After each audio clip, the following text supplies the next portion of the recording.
You guys are in a good mood, so let's open with stuff about the election. Listen, it's over, we can laugh about it. Yeah, after the election happened, I had to flee to Canada for like 5 days because I was like, America's not ready for these jokes. You know, the Canadians, they're like scared for us, but they're like, ha, it's not us. You know, and then I went to Wisconsin, tried it out there, but like, they don't really give you a reaction regardless, you know, they're just like, nah. So this is my first night doing it in front of real people, and I love it. Yeah.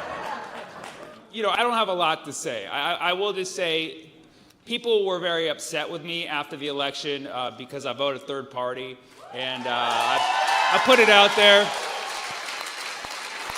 Because everybody was like, oh, which one are you voting for? And then I actually saw the ballot, and there's like a lot of options on that shit. So I was like, you can even write shit in. So I wrote in Peanut the Squirrel, and went on with my democratic life. I'm from California, where it doesn't matter what dead animal you vote for, it's still gonna be blue. But I voted the way I voted, and people were very upset with me because of the outcome of the election. They were saying things to me like, oh, what are you, MAGA now? Are you MAGA? And I was like, well, yeah, technically I'm mad at genocide apologists, so I'm a little MAGA. Yeah, I thought of that. But yeah, no, listen, Kamala lost, so a lot of writers lost their jobs, and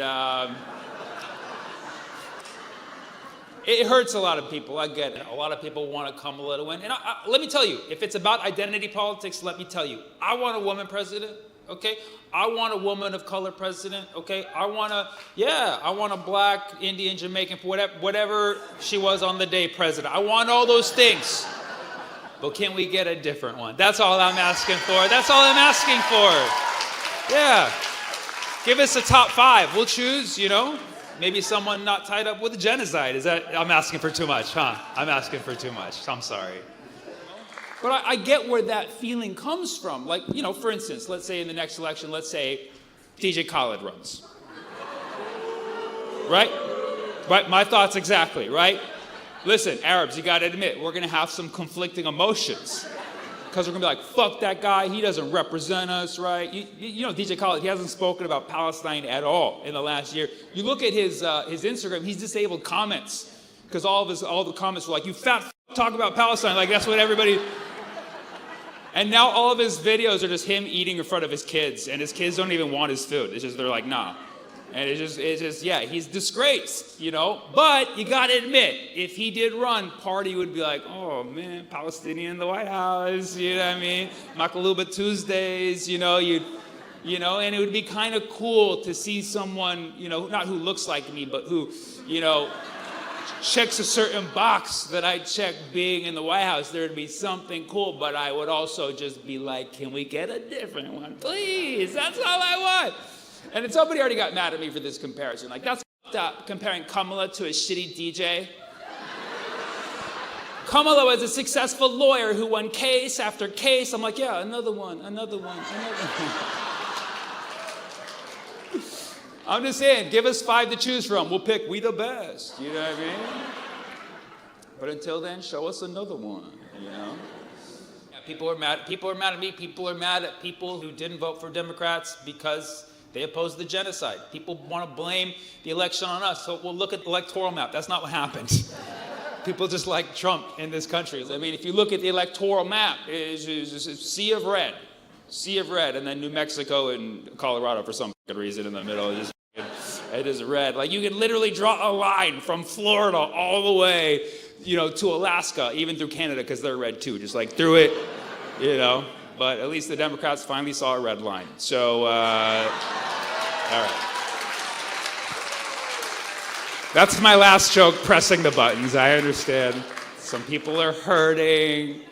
I have friends who are Democrats, man. They're scared of Trump, but for some reason, they're more scared of JD Vance.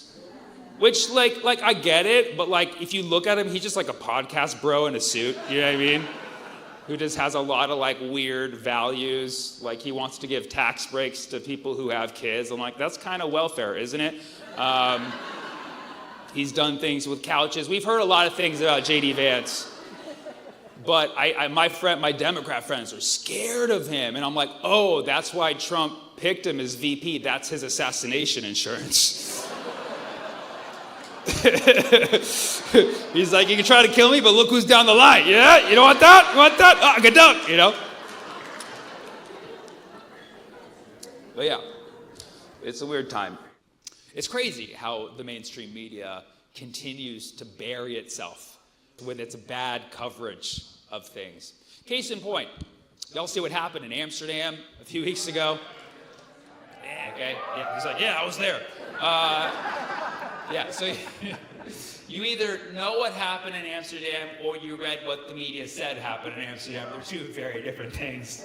You might be a little confused if you don't know truth from not truth.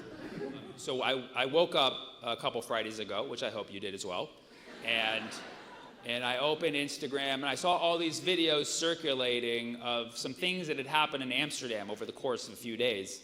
And so I kind of gathered what happened. And then I saw the media headline, and it was vastly different. The mainstream media headline, Friday morning, all they were saying were, Israeli soccer fans attacked. And yeah, instantly I was like, disgusting. It's called football. Again, shitty mainstream media coverage, can't even get the sport name correct. But, you know, I then read the media's take on it, and then I completely changed my views after seeing actual video evidence. For those of you who don't know what happened in Amsterdam a few weeks ago, basically, some Israeli soccer fans came to support their team. And they just wanted to watch a game. That's all they wanted to do. That's it. They just wanted to watch a game and support the... I'm speaking.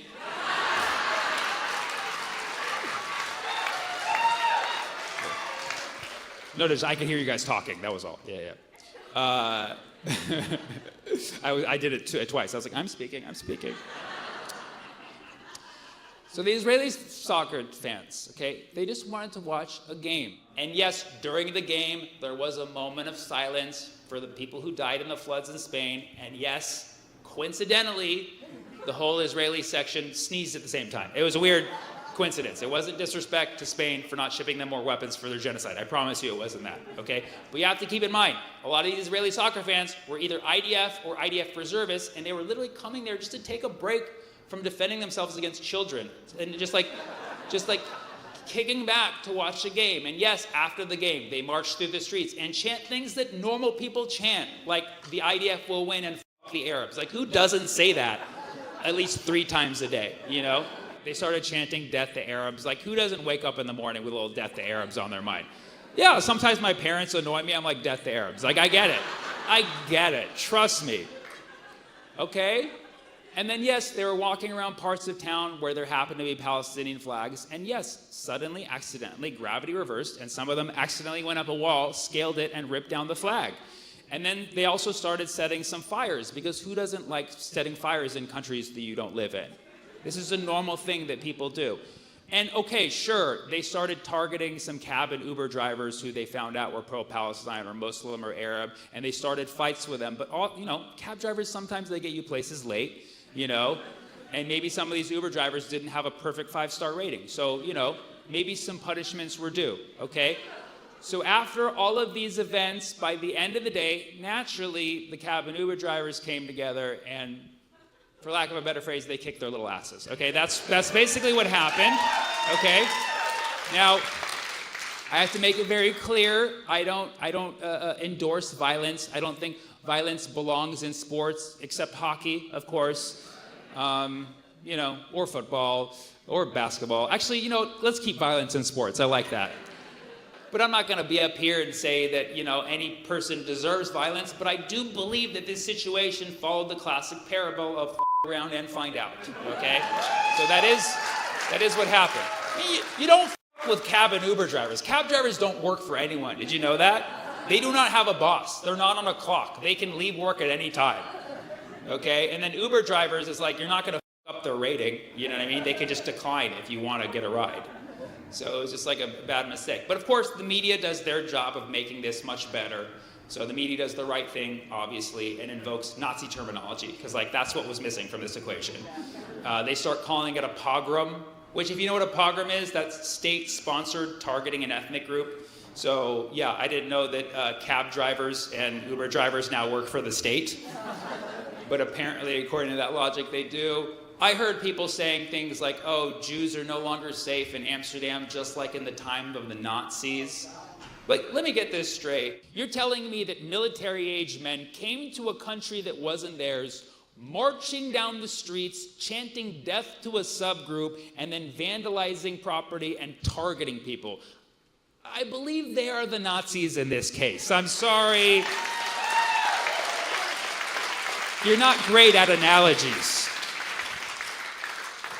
The worst take I heard was if Anne Frank was alive, she wouldn't be safe in Amsterdam yet again. Come on, dude. Anne Frank was a wise young woman who knew right from wrong. If Anne Frank was alive, she'd be in the streets beating those hooligan asses with the cab drivers too. She'd be like, I died for you, motherfucker. Stop acting like little bitches.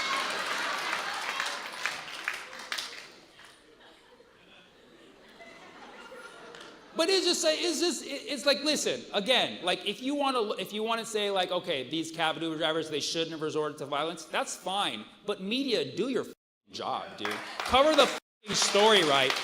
And you wonder why nobody watches you anymore. You wonder why nobody believes that shit you say. It's because of shit like this.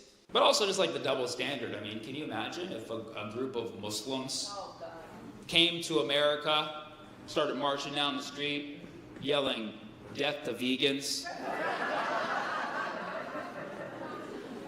in front of a soccer game? You know how much coverage it would have got?